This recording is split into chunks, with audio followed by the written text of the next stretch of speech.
রাখতে পারিনি পয়সা আমার ব্যর্থতা পয়সা হাজার হাজার ছবি আমার মোবাইলে, আমি একটা বার সাহস পাইনি আমার মেয়ের একটা ছবি বের করে দেখতে, আমি সাহস পাইনি। সবার থেকে এটা নির্দেশনা, এটাকে যেন আমরা দৃষ্টান্তমূলকভাবে শাস্তির ব্যবস্থা করতে পারি, সমাজের মধ্যে যেন এটা করার সাহস আর কেউ না পায়। আমার বাসায় আজকে আমার মেয়ে নাই, এই জন্য আসছে।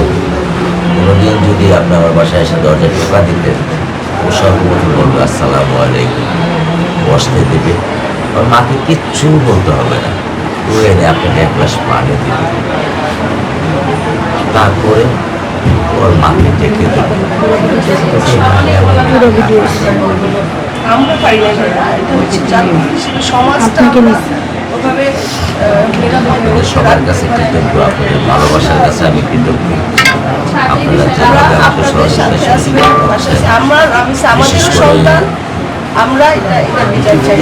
বিশেষ করে এটা আমি নিমক হারানোর মতো বলবো না, বিশেষ করে পুলিশ প্রশাসন, সিআইডি, ডিবি, অন্য অন্য কর্মকর্তা স্যার যারা আছেন, তারা আমাকে একটা কথাই বলছেন যে আমরা এই মামলার মতো করে নেব না, যেটা আমার সন্তান বিশেষভাবে নেওয়া হচ্ছে, বা আমাদের সন্তান এইভাবেই তারা চোখের পানি ফেলে এখানে গেছে। আমি আপনাদের কাছে এটা আমাদের দায়িত্ব, এবং আমার দেশের যে প্রধান, আমার যে প্রধানমন্ত্রী তারেক রহমান, আমাদের যে আইনমন্ত্রী, সবার থেকে এটা নির্দেশনা, এটাকে যেন আমরা দৃষ্টান্তমূলকভাবে শাস্তির ব্যবস্থা করতে পারি, সমাজের মধ্যে যেন এটা করার সাহস আর কেউ না পায়, দেশে যেন না হয়, আমাদের যেন এর জন্য তো আমরা জানি না, আমরা কিছু করতে পারছি না ভাই, আমরা আপনার পাশে দাঁড়াই সহযোগিতার হাত বাড়িয়েছেন আপা, এর কোনো বিকল্প হয় না, তুলনা হয় না। আর আমার মতো সাধারণ একজন মানুষ আপনারা আমার দরজায় পাড়া রাখছেন। অসাধারণ বাবা, আপনার সুন্দর একটা সন্তান, আপনি একজন অসাধারণ বাবা।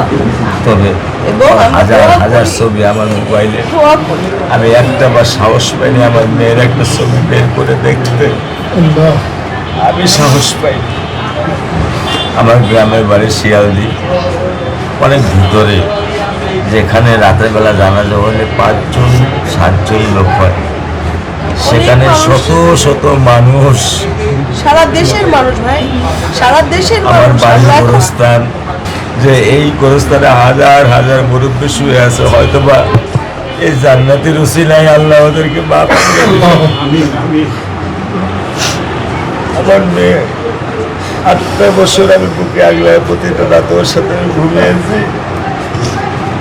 আমার উপরে পা রেখে বলে বাবা ব্যথা করে করুক, আমি পা নামাইলে ঘুম আসতে পারি না, বাবা করো, বাবা দুধা খাবা, দুধা খাও, আমি পা রাখবো না, মা থাক, তুই আমার কাছেই থাক।